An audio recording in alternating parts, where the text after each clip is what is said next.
Hello everyone, and welcome to today's Energy Storage News webinar with Clean Horizon, where we'll be looking at revenue trends and opportunities for battery storage in Europe.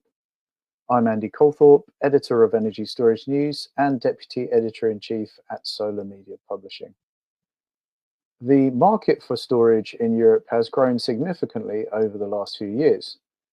Trade association Solar Power Europe found that 17.2 gigawatt hours of battery storage deployments were made in 2023, which was a 94% increase from the previous year and an enormous leap from a decade ago in 2014, when just 150 megawatt hours of storage was deployed across the entire European continent.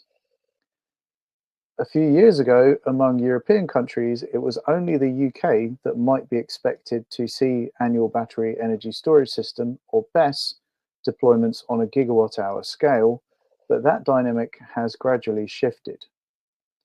However, when we consider the projected need for storage on Europe's grids to match the ambitions of the European Union and other countries in growing their renewable energy capacity and reducing their reliance on imported fossil fuels, including gas from Russia, we perhaps have not even seen the tip of the iceberg when it comes to Europe's energy storage market growth.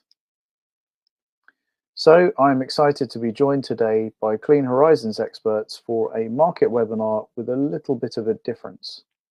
So you've probably seen many webinars where the focus was on market drivers and expectations before.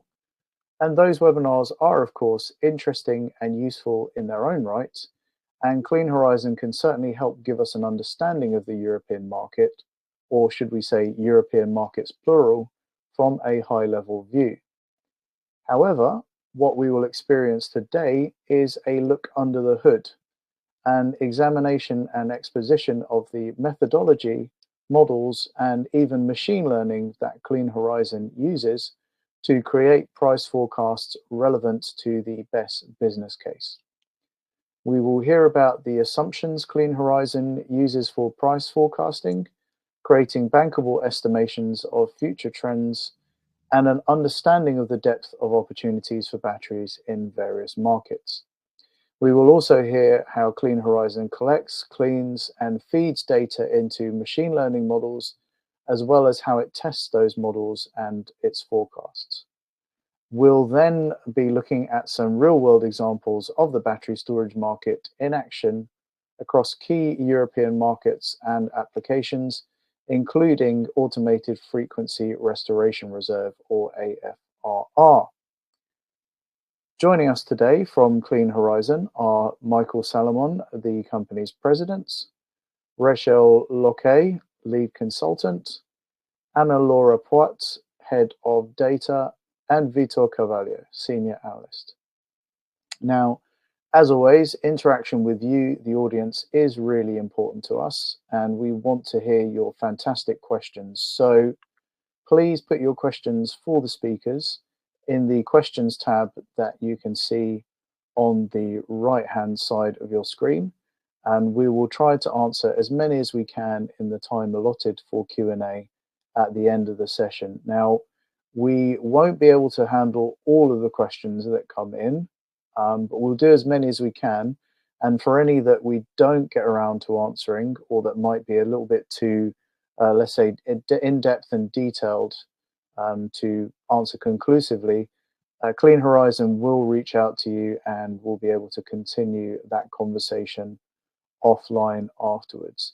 And finally, from me, and the last bit of housekeeping, today's session is being recorded, and the recording and slides will be available to view on demand on Energy Storage News a few days after broadcast. So that's all from me for now, and it's my great pleasure to hand over to our first speaker, Michael Salomon.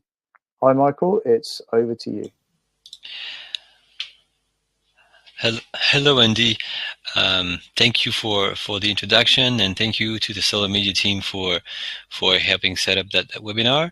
So I'll be brief. My name is Michael Solomon. As Andy said, I'm the president of Clean Horizon. I'm just going to make a very short intro to sort of set the stage for my team.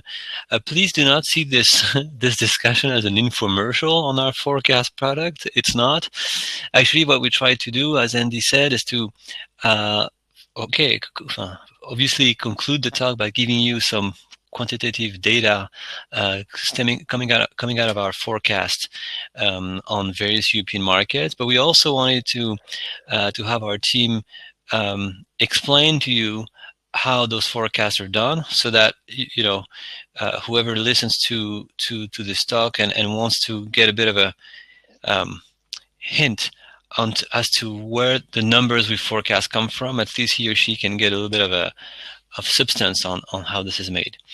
So it's essentially what we will be doing. We will be, in terms of the market that will be discussed today, we will be discussing Iberia, France, and a few of the other markets, and just a few pointers about those markets that people in the audience may or may not be aware of. So just going with France, France is actually the third European market for storage in terms of quantity of batteries, and Andy mentioned it. It's clearly the UK that comes first, and it's followed remotely followed by the UK, by Germany, and then France with about a little south of a gigawatt of projects installed or under construction is probably the third European market. However, looking forward, we're looking at least we're forecasting at Clean Horizon about 6.5 gigawatt of storage install by 2030, which is a projection very much linked to the 5.6 gigawatt current grid interconnection queue disclosed by the French TSO just a few months ago. In this country, which you will hear from our accent, at least for most of us, is actually the country where Clean Horizon is based. In this country, at least for the rest of this decade, for the coming years, it's mostly the aFRR market that will be driving the business. But obviously, as we'll discuss, those ancillary services will tend to see their prices go down in the coming years. Now, in the Iberia Peninsula, which is a very different market, I would say, condition, although the structures are somewhat similar, we're talking a very different place. I mean, today, Spain, if I just take the example of Spain, probably has less than 50 megawatt of storage installed. And however, the outcome is clearly to exceed 20 gigawatt of installed asset by 2030, with probably 1.5 gigawatt between now and 2026, which should be deployed. And what is driving the business in Spain is mostly subsidies and auctions, and those auctions are imminent and are expected in the next few months. So these are examples of the market conditions we will be, these are conditions of some of the markets that we will be discussing today. And as you'll see, even though the structure for the energy products, the ancillary services product is to some degree very similar across Europe, there's a lot of national and geographic context that make, I would say, the landscape for energy storage quite different from one country to the other. And as we'll be discussing in just about a minute, understanding those very specific regulatory and political contexts is key to being able to make credible price forecasts. So what we'll be doing is I will leave the floor right now to one of our lead consultants, Rachel, which will explain our methodology and how we build assumptions. Then she will be followed by Anne-Laure, who's our head of data, who will be introducing herself and the kind of work she does for us. And she'll spend a bit of time explaining her background as many of you will understand is very different from the background of most of us in the energy industry.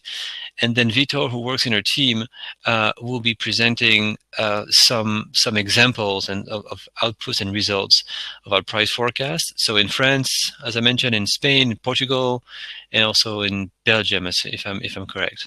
So without further ado, I'll fade in the background and let Rachel take over from here.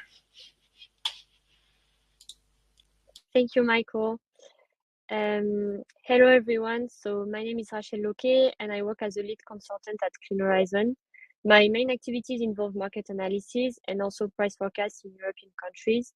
And I'm also in charge of ensuring the consistency of the price forecast assumptions, as well as the results throughout all the European countries.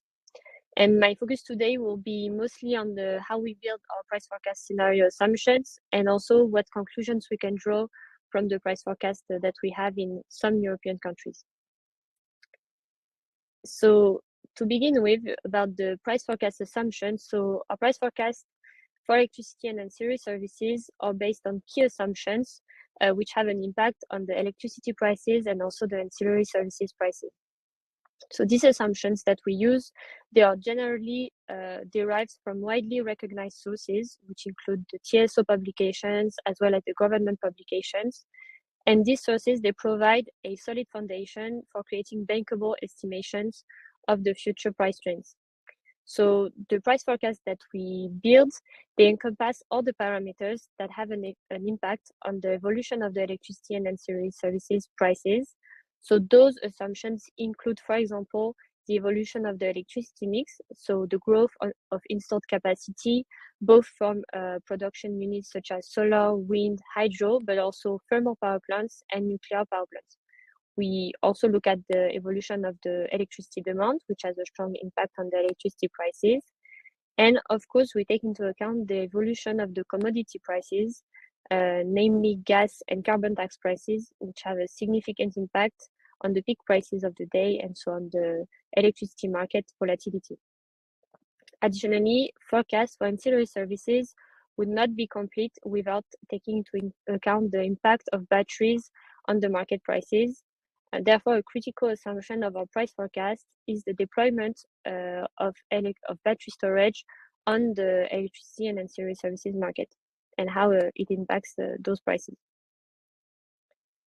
So if I focus first on the evolution of the installed capacity, so our assumption for installed capacity, so the evolution of installed capacity per technology, are mainly based on the TSO publications, which are typically providing goals for future installed capacity in the medium to long term. We also look at the government publications and the government incentives that are put in place to foster renewable energy deployment, for example. So any capex subsidies, feed-in tariffs, and also capacity mechanisms that can foster the deployment of renewable capacity. We take that into account as it has a strong impact on the deployment, namely the short-term deployment of those capacities. We also look at the past deployment of all of those technologies. So how fast the technology has deployed in the past, and therefore it is linked to how it will deploy in the future. Even though there are improvements, it's important to look at what's been done in the past.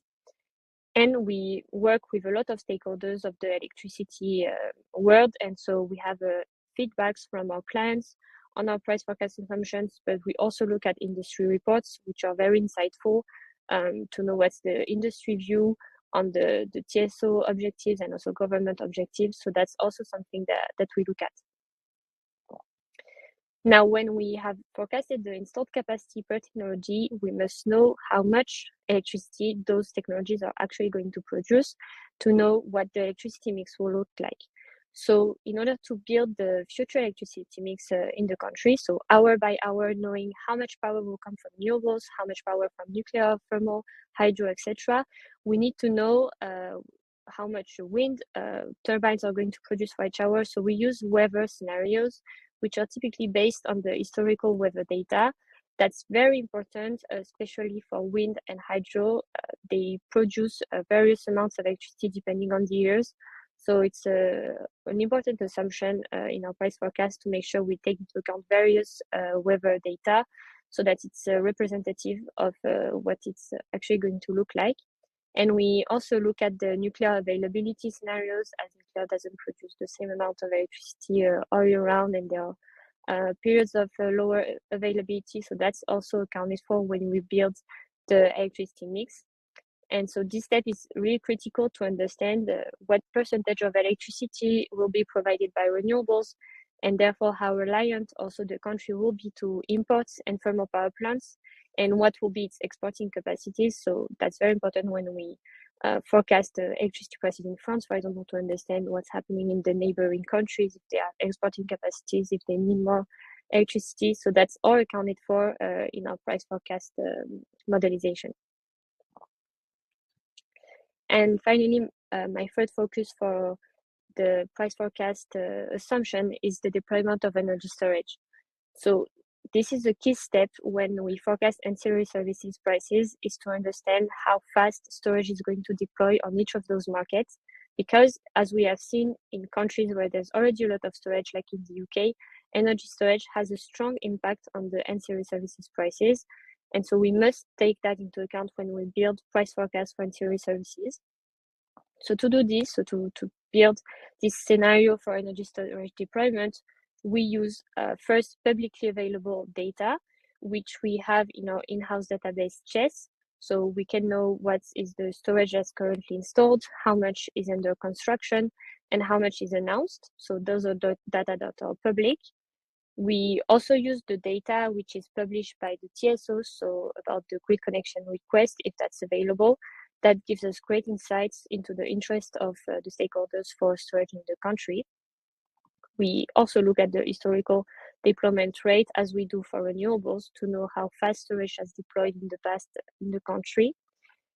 And we, of course, use our own expertise. Since we work with various stakeholders, we have data available on projects which are not publicly available yet. So that's very useful for us to build, namely the short-term deployment scenarios, and know how fast those storage projects are going to develop. And then we also must think about the medium to long-term deployment of energy storage. And for that, we look at key drivers for energy storage deployment. So battery storage deployment is primarily driven by the project profitability expectation, and also the availability of long-term revenues, which helps with the financing. So our methodology allows us to account for the battery system impact on the ancillary services prices, and therefore on their own revenues, and that enables us to adjust our projection for energy storage deployment. So thanks to our vertically integrated activities at Clean Horizon, we can use industry standard value for battery cost to assess the profitability of energy storage systems. And also our role as advisors in route-to-market agreements provide us with valuable insights into the availability and terms of long-term agreements, which have a big impact on the deployment of energy storage. So that's how we build the long-term scenario for energy storage, by accounting for the expectation of investors, the availability of long-term revenues agreements, and also the expectation of revenues on the market, and if that's enough or not to drive investment. So once all of these assumptions are set, they are provided to the machine learning team, which builds the corresponding electricity and ancillary services prices. And I will now let Anne-Laure introduce you to the machine learning work that we do. Thank you, Rachel. Hello, everyone. My name is Anne-Laure, and today I'm going to walk you through the machine learning efforts at Clean Horizon. But first, let me introduce myself. As I said, my name is Anne-Laure Poit. I graduated from Télécom Paris, where I studied data science and machine learning. And I have a background in machine learning, and I worked as a machine learning engineer at Meta and Microsoft before joining Clean Horizon Consulting. So I bring knowledge on machine learning modeling and how to establish robust data pipelines, and how to process data and to model data efficiently. So at Clean Horizon, I'm part of a team of machine learning experts, and my main collaborators are Victor Carvalho and Timothée Ménard. So Victor Carvalho is a ML and energy analyst, and he helps bringing energy knowledge into our data analysis and into our modelization efforts. And Timothée has a background in machine learning and computer science, and he helps building reliable pipelines, and also he ensures that the code is robust and code-free. And it also contributes to building machine learning models. So the goal of the machine learning team at Clean Horizon is to build forecasts, of course, but we have three different sub goals. So the first one is to create data pipelines, because without data pipelines we cannot have models. The second goal is to build tailored machine learning models. And the third role is to output robust electricity price forecast, and we do that by collaborating with analysts and study the output of our models. So how do we do that? So first of all, we build the data pipeline. So meaning we get data from sources, we analyze data, we process data, and then the data goes to the models. Once we have the data pipeline established, we are able to do the modeling, which consists of training models, experimenting different techniques, hyperparameter tuning, and so on. And once this step is achieved, we can then analyze the models that we train, compute metrics on backtests, select the best models, and create long-term forecasts.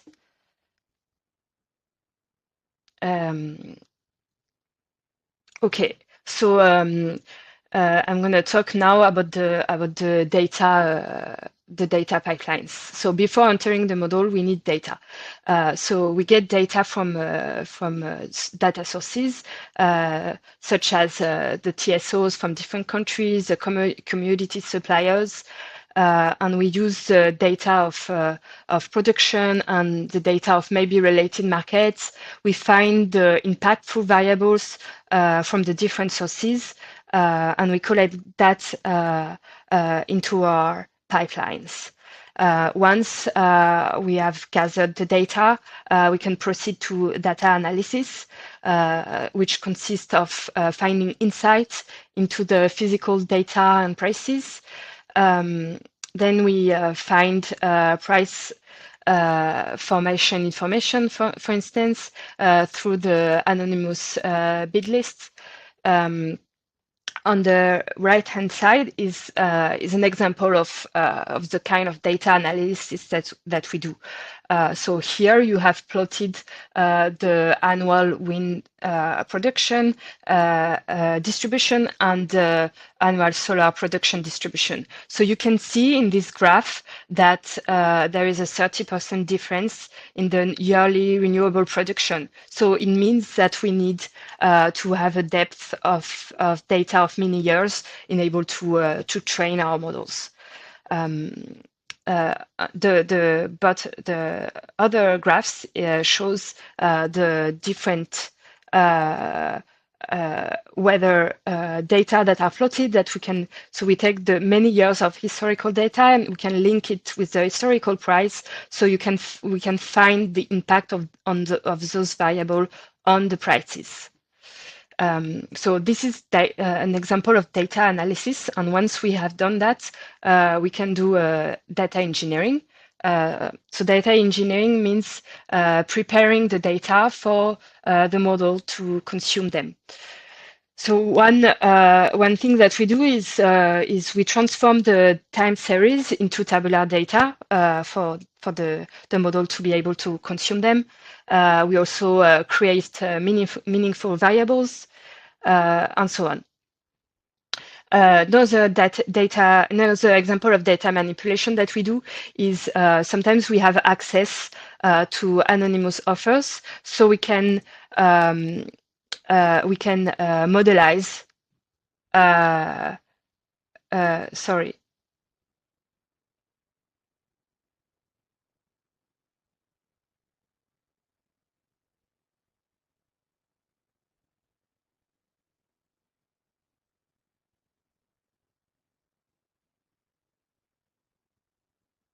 Sorry, I got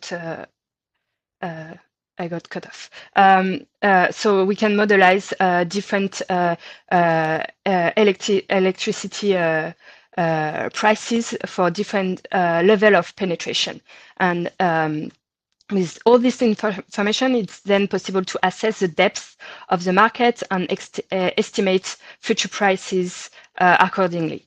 So in most cases, it's possible to use different physical variables to explain the price fluctuation too.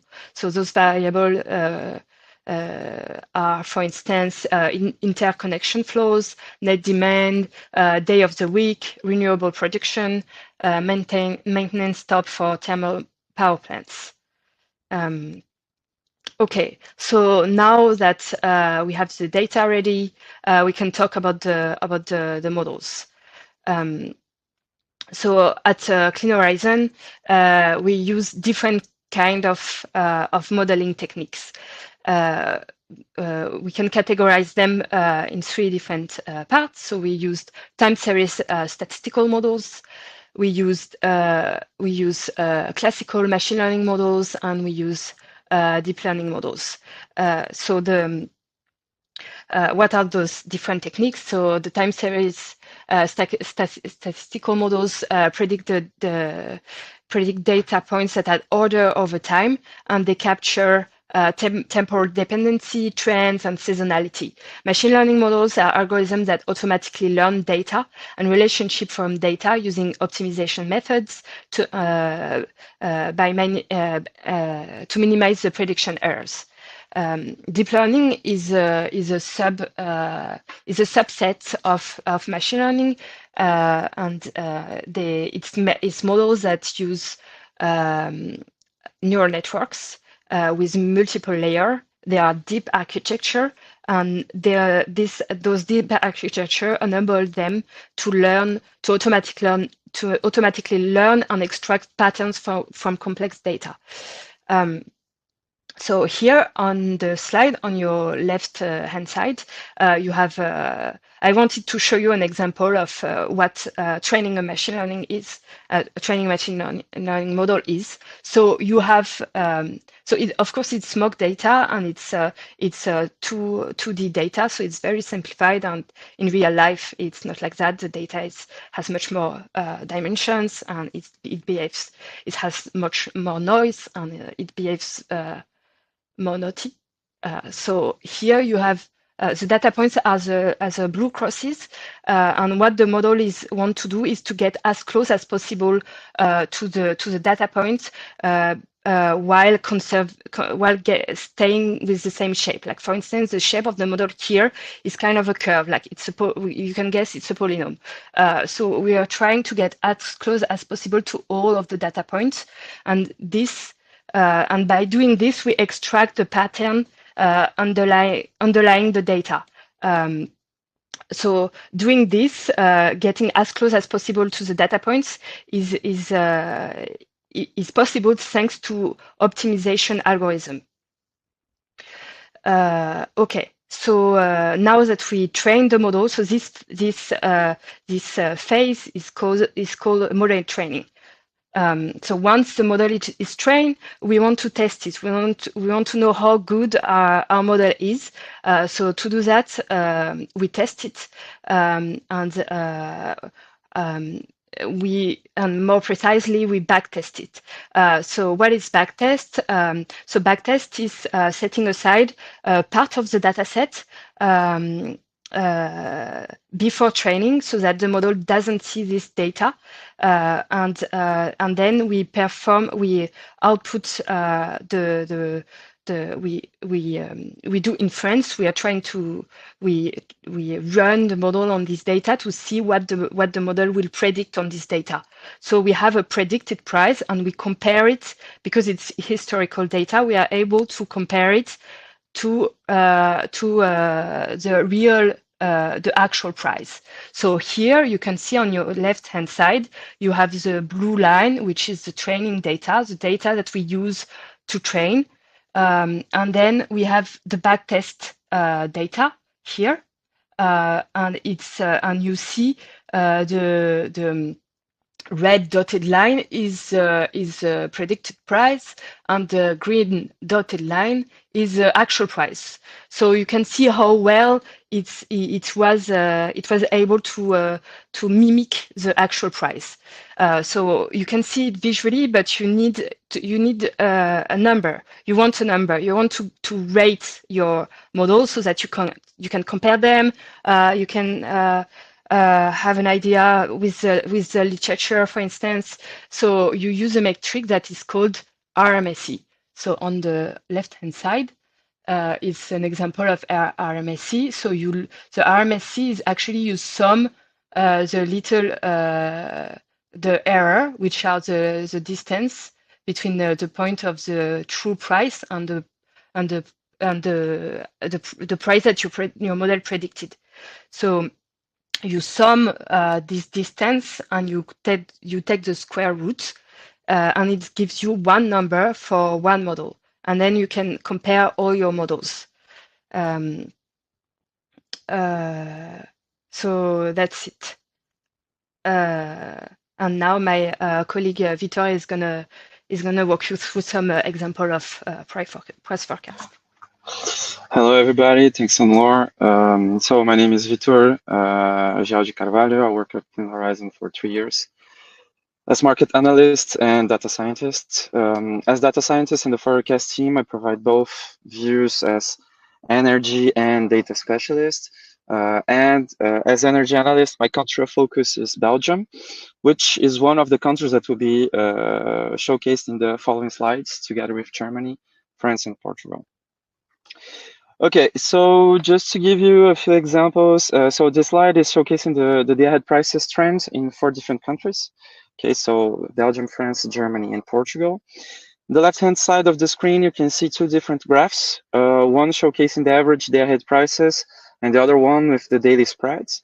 Basically, in our forecast, we estimate an overall decrease in the short term in day-ahead prices, mainly due to stabilization of fuel prices in Europe, and an overall increase of renewable penetration, mainly in Spain and in Germany. And as time passes in the midterm, France will start decommissioning its old nuclear reactors that were constructed in the 70s and the 80s. Then we'll start seeing an overall upward trend in its neighboring countries. As France, it's really well placed between all of them, so that will kind of drive. We'll have a small upward trend in its neighboring countries. Because it will decommission around 40% of its pilotable energy sources, according to our scenarios. And at the horizon of 2045 to 2050, we'll start seeing an upward trend in the day-ahead prices that are much clearer now, mainly to high renewable penetration and high CO2 prices. As known as European carbon tax, which can be clearly seen in the Belgium case, which is it's a country that will still support itself over gas thermal power plants according to its energy policy scenarios. And regarding, so going to the next image, so day ahead spreads. Regarding the day ahead spreads, basically we have an upward trend overall due to renewable penetration, as it's inherent of a fully renewable system to have a great price variation that fluctuates according to renewable production. And just another example of energy mix for two countries, France and Portugal. A small graph on the right-hand side of the slide, showcasing the high share of renewable production in France and Portugal's energy grid, according to estimations and from different sources, government sources. Okay, that's it for the day ahead prices. Okay, another revenue stream. So the capacity markets. So showcasing our capacity markets forecast. So showing the same 4 countries, of course. On the left-hand side of the screen, you can see the averages of the aFRR capacity prices throughout the years. And on the right-hand side, Clean Horizons estimations of the amount of batteries participating in the aFRR the reservation auction. Okay, these estimations, of course, take into account pre-qualified volumes. We not put just the commissioned batteries in our scenarios. So you can notice comparing both images, steep and it's zoomed in on the lower left-hand side. You can notice a steep downward trend in the aFRR capacity prices in most of the countries. This is mainly due to the lack of depth in those markets and the interest of batteries in participating in capacity markets, especially in Belgium. We can see that's a really that has a really clear noticeable drop. And why? Because capacity markets are really well suited type of market for batteries, because you're trading power, not trading energy. So so the asset doesn't need to discharge the whole duration of the day and the time slot it's reserved, meaning that the battery can, of course, participate throughout the whole day. And comparison with an energy market in which the battery can has a technical amount of cycles it can do per day and cannot be trading throughout the whole day. So this drop in prices can be interpreted through on the second graph. Sorry, on the graph on the right hand side, you can check the amount of commissioned batteries, and it shows a fast increase in the next 5 years of pre-qualified volume, and thus commissioned batteries. That's mainly driven by Germany. So consequently, the overall prices in those markets will drop. It will fall. And if we come to nowadays, the aFRR capacity market, it's still a very profitable market, but in the future, due to high battery penetration, prices will certainly, of course, they will drop. And regarding the countries that will drop the most, Belgium will mostly lead the drop in prices, mainly due to the lack of depth in these markets. Meanwhile, France and Portugal will be the slowest countries to develop batteries due to kind of few regulatory delays and uncertainties around aFRR market opening in those countries, especially Portugal. That's it for aFRR capacity market. And together with aFRR capacity market, of course, we provide two aFRR energy forecasts. And differently than the capacity markets, the energy markets are much I wouldn't say much more deeper, but they are deeper than its capacity fellow, for the reason that, as I said before, a battery we can put more batteries for the same depth of market. And as you can see on the left hand side of the screen, we can show the aFRR energy spreads, the daily spreads, so the average of the daily spreads in the aFRR energy markets for the 4 countries: France, Germany, Belgium, and Portugal. And on the right-hand side, we show the activated volumes in the Picasso platform in the Picasso platform. So everything that's activated is shown there, averaged by hours. So aFRR up and down. So on the left, the drop, as you can see, followed by battery penetration. They have a steep drop in the aFRR spreads. Due to battery penetration, and how it is possible to determine the actual spreads in those markets. So in the methods we use to determine spreads, the best cannibalization is implemented through aFRR activation volumes and the merit order in those countries. So in order to be cannibalized, you must have volumes, and meaning that we take the actual merit order of the market, and we displace the most expensive asset from those markets, and we lower the spreads up until we coincide with the cycling cost of those assets, so it will convert. So it's an interactive process to generate the cannibalized prices.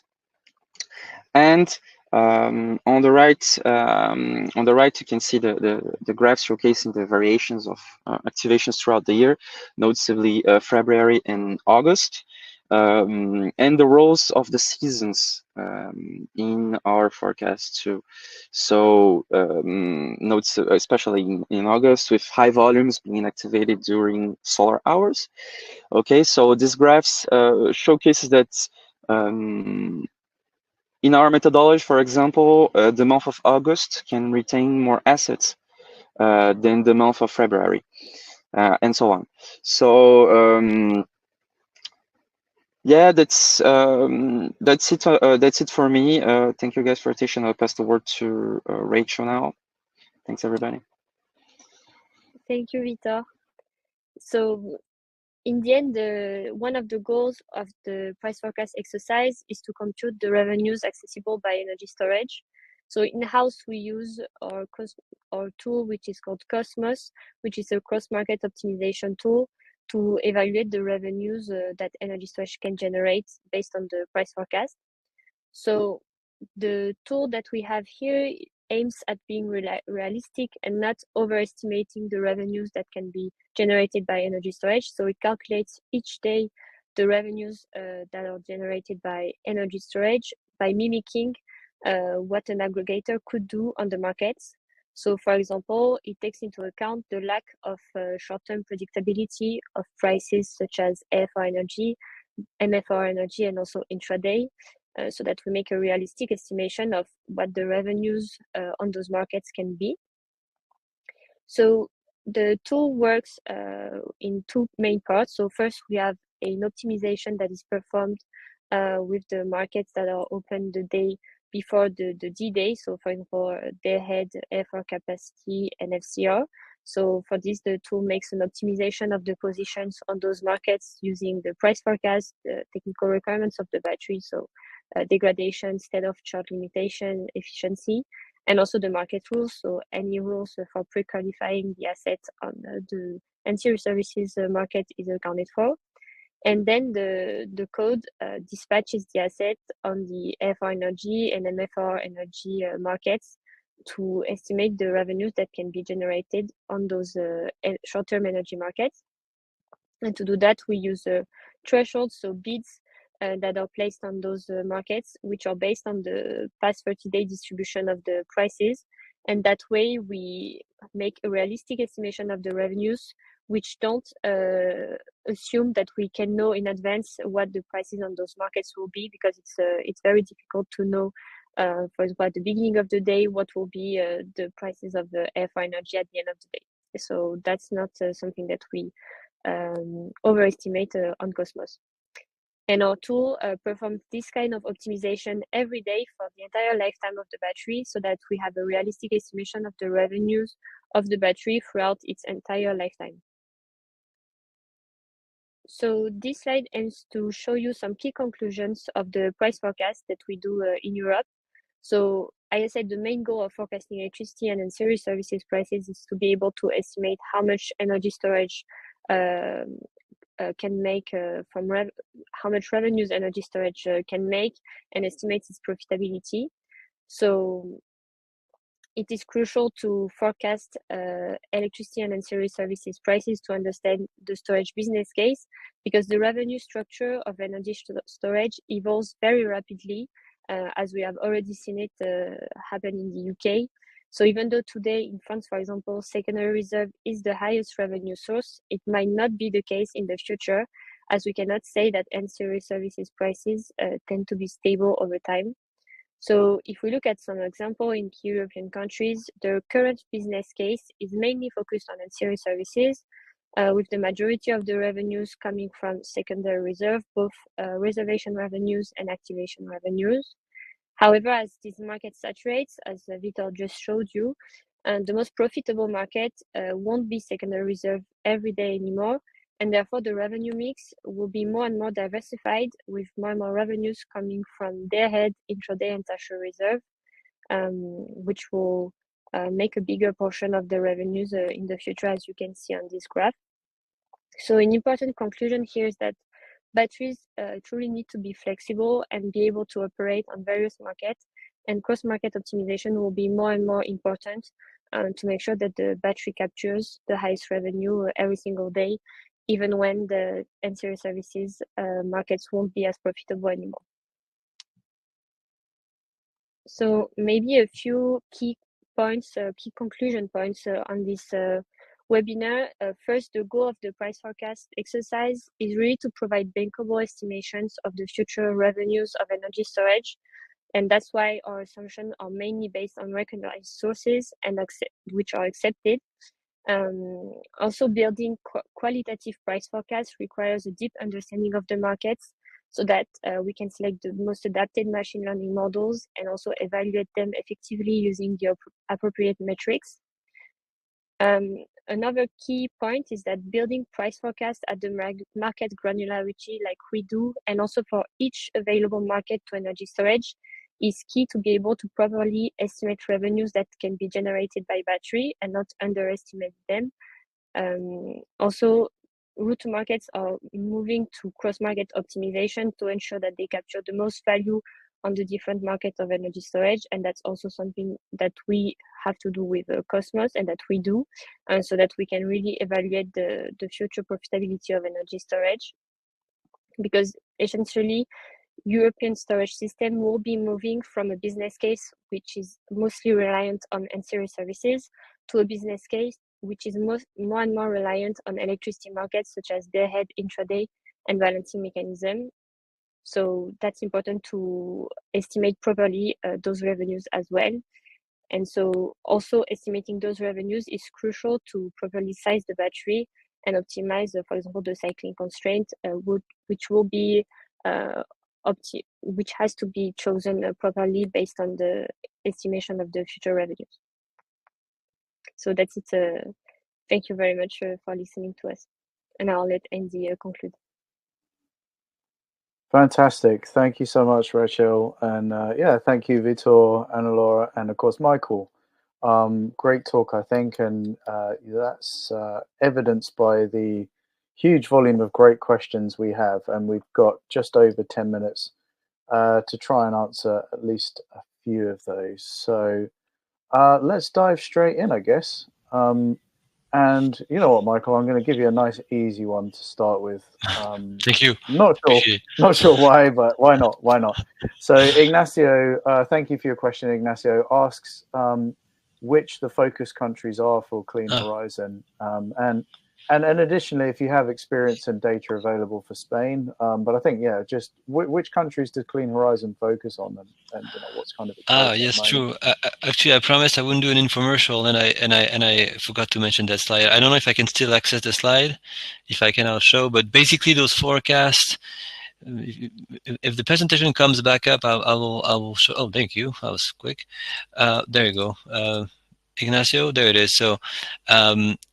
those forecasts, we can do them right now in those European countries, right, from Portugal all the way to the Baltics. And in the coming month, we will add Italy, a couple places in the Nordics, and Poland. And by the end of next year, we will most likely we'll be delivering those all across Europe, or almost all across Europe. So that's what we can do today, and that's what we can do by the end of the year, more or less, or early next year. That's what's on this graph. And what we intend to do after this is kind of the rest of the European markets. And on Spain, we absolutely we can cover Spain. I mentioned it very, very briefly at the beginning of the discussion, which is a market where we expect to see a lot of it's an auction-driven market. So, which means that it does not mean that the merchant revenues are going to be useless. It means that they're not sufficient. But then the merchant revenues is what all the incumbents in the auctions will be using to sort of beat their opponents in a way in the auction. So even though they won't represent, all of the money on the table, they will represent all of the money on the table that will allow players to differentiate, themselves from their competitors. So actually, it will be key in this country as well. Okay, terrific. Thanks very much for clearing that up, Michael. And then a few questions about spreads, and I guess this is going back to basics a little bit, I guess, for some people, but I think it's useful exercise to help our questioner. So, Alessandro, thank you very much for your question on what do you mean spreads between what and what. But then also let's follow that up with a question from Alpa, who asked if you can make spread forecasts. So I'm going to answer Alessandro's question here a little bit.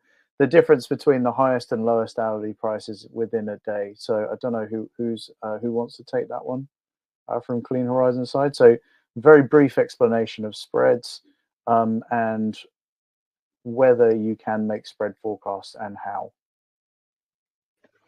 Okay, so the spreads are actually calculated, as I just said, throughout the difference of the max and the mean in the same day. For a unified market, for example, as day-ahead market, so you sell and buy at the same price. In the aFRR markets and other energy markets in which you have a distinction of prices, you take the highest price of the aFRR up minus the lowest price of the aFRR down. So by doing this, you can it's like the mass. It represents kind of the maximum amount of money one can grasp in a market per megawatt hour. And if it's possible to, the other question was if it is possible to predict the spreads. If we predict the spreads, that's it. Yeah, exactly. Yeah. Okay, so we don't predict the spreads, so that's a metric we show there indirectly, and yeah, because in some business models, one would like to use our prices for a PV or wind power plant, for example. So predicting the spread is not useful for utilities and energy production. But we forecast the prices at the granularity of the market, so then you can calculate the spread. So it's we forecast at an even lower granularity, I would say. Yes, Vitor, come on, don't be too precise. Yes, we forecast the spreads. It's just that people need to find the max and the mean during the 24 data points. Yes, so we can do it for them. Come on. Okay.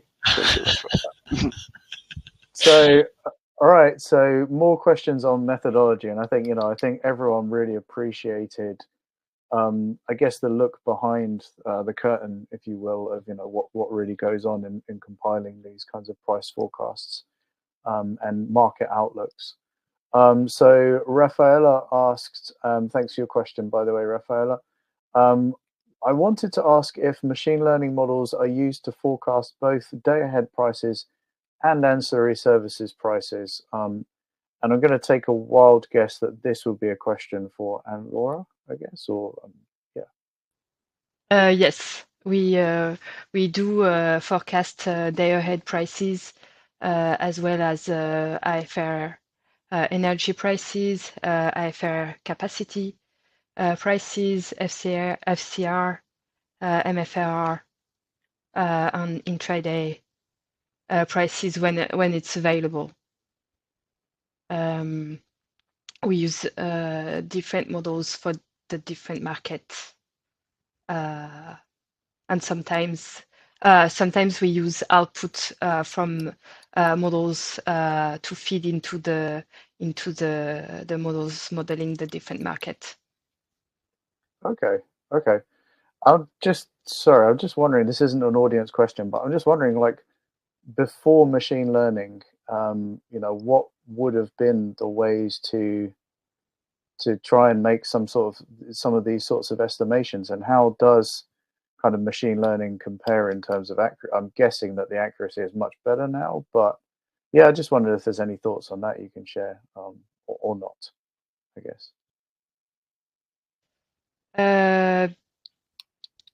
I don't know how they model prices before machine learning.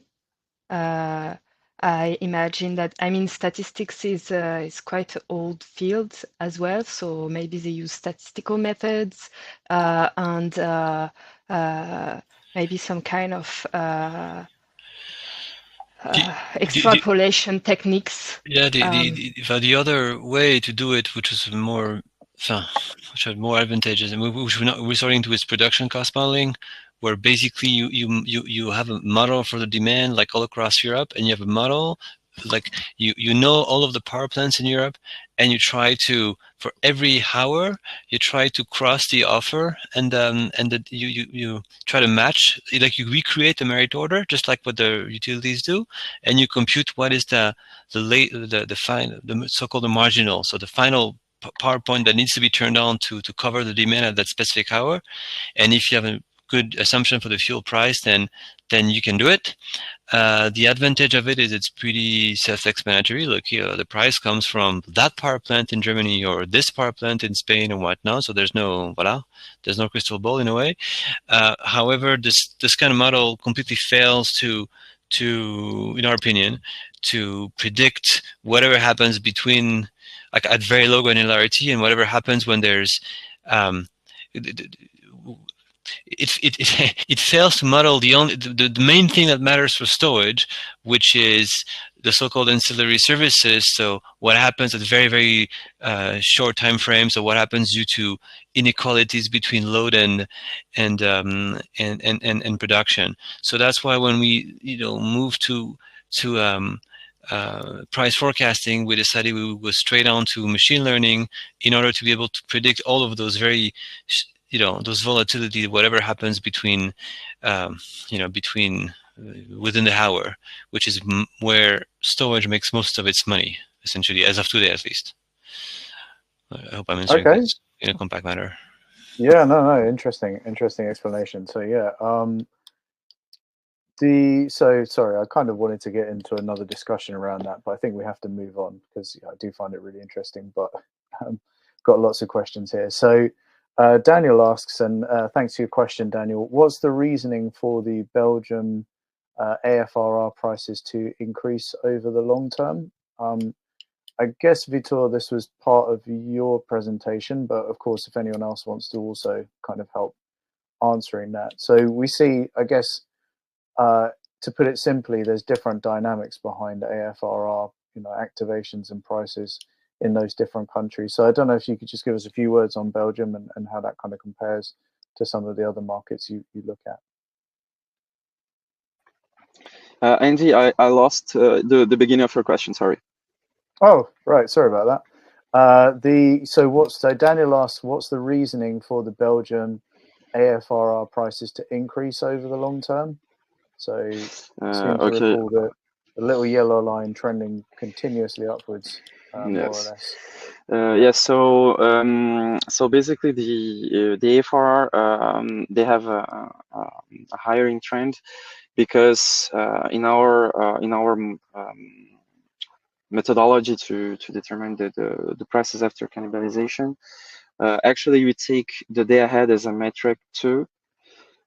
So that's basically there is no there is no sense of doing an aFRR, participating in a market and cannibalizing the market if there is another one that's still that's more profitable.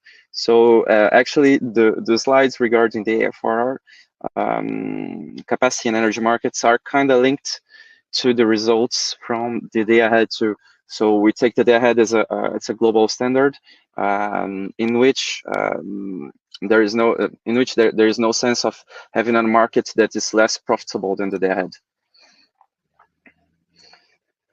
So that's why you have a hiring trend in the day ahead market. So you have a hiring trend in the aFRR capacity and energy markets too. That's basically how the high level how it works. Awesome. Okay, thanks very much. And of course, if you want to get into a further discussion over that and other details, Daniel, then yeah, you're welcome to have a chat with Clean Horizon offline after this session. I think just one or two more questions we might have time for today. So what I'm going to do is, Mohammed, thanks for your two questions.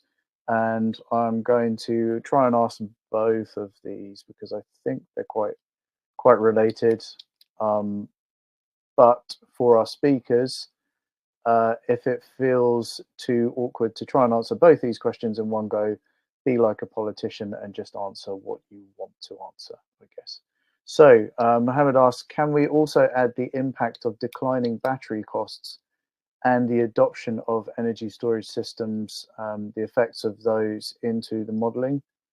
And also asks how these models will be helpful to predict regional demand for energy storage and the adoption of new technologies in the market. So that's kind of almost 4 points. I don't know if we can start with the impact of declining battery costs and the adoption of energy storage systems and how that can be modeled. And I know there's a lot of other variables that people were asking about, such as, you know, say the adoption of green hydrogen on the system, and also the impacts of climate change on weather. I guess those are kind of more longer term forecasts that you just kind of have to follow these sort of announcements, Rachel, that you were talking about, you know, and kind of track the way the market is going in that respect. But I think declining battery costs, yeah, that is a trend that obviously we've observed for some time in the market. Yeah, indeed. Like the battery prices, they evolve very rapidly. We have seen, like, since we do RFPs for our clients, we see battery prices evolve greatly. Even from a large battery to a small battery, the prices are completely different. So we absolutely need to take into account the declining cost of batteries in the future, as the expected revenues to achieve a certain level of profitability will be lower in the future, since the battery costs will be declining. So that's why in the future you see still high battery deployment, even though the ancillary services prices decline. That's because the expected revenues for batteries also decline. And so even if the ancillary services prices decline, you still have great revenues on their head and balancing mechanism, which enable you to build a profitable business case. So yeah, we take into account the declining battery cost by taking that into account into our battery deployment scenarios. So our battery deployment scenarios are very much linked to our expected battery declining prices. Excellent. Thank you for that great answer. And also, you know, I know that what Clean Horizon does is maybe more around helping individual project owners gain a picture of, you know, what they can do with their assets, rather than, say, some of these kind of research groups that make forecasts of market market volumes and things like that. But I might be wrong there. And so Mohammed's asking if these models can be helpful to predict regional demand for energy storage and new technology adoption in the market. Is that something you guys kind of look at? Well, if I can just say a word on this, and maybe I'll let my team complement. No, but yes, because essentially those models are aimed at providing scenarios which are founded on past data, mathematics, and our understanding of what the future holds. So they aim at creating future scenarios of what the prices will be on energy and ancillary services. Now, obviously, this does take into account what we believe will be the future penetration of storage in the given region, but also that feeds into the price themselves feed into that progression of storage, because if the prices are too low, then storage should stop, and if it's too high, it should continue. So it's both an input and output of the model, if you wish. I'm sorry, Anne-Laure, I'm not saying this in a mathematically correct way, but I'm hoping I'm conveying the a notion that hopefully can be understood by laymen like me, which I'm assuming Mohammed is. Hopefully, no one's offended. I guess you want to say big picture vision, guys. Absolutely, big picture, strategic, high level helicopter satellite. Cool. Does anyone else want to add any thoughts on that? Okay. All right, folks. Well, we've pretty much run out of time, unfortunately. But yeah, we had lots of people logged on to the webinar today, and many more, I hope, will watch it on demand afterwards, where it will be posted on the website a few days after this broadcast. And as I mentioned, lots and lots of great questions from the audience. So Clean Horizon will be in touch with all of you that asked those questions to follow up and continue those conversations offline. But for now, it just remains for me to say thank you so much to our speakers from Clean Horizon. It was really great working with you again. We've done a few of these webinars already in the past, and it's always a lot of fun and a great pleasure. And I think people learn a lot of things from attending as well. So it's been great. And most of all, I want to say thank you so much to you, the audience, for joining us today. And, you know, I guess you're pretty much all part of this great industry, doing fantastic things, I think, to modernize the electricity grid, modernize the power system, take us out of the fossil fuel age and really look towards a bright future. So I want to thank you all for being, you know, an integral part of all of those efforts. And it just remains from me to say thank you so much and goodbye for now. And we hope you enjoyed the session.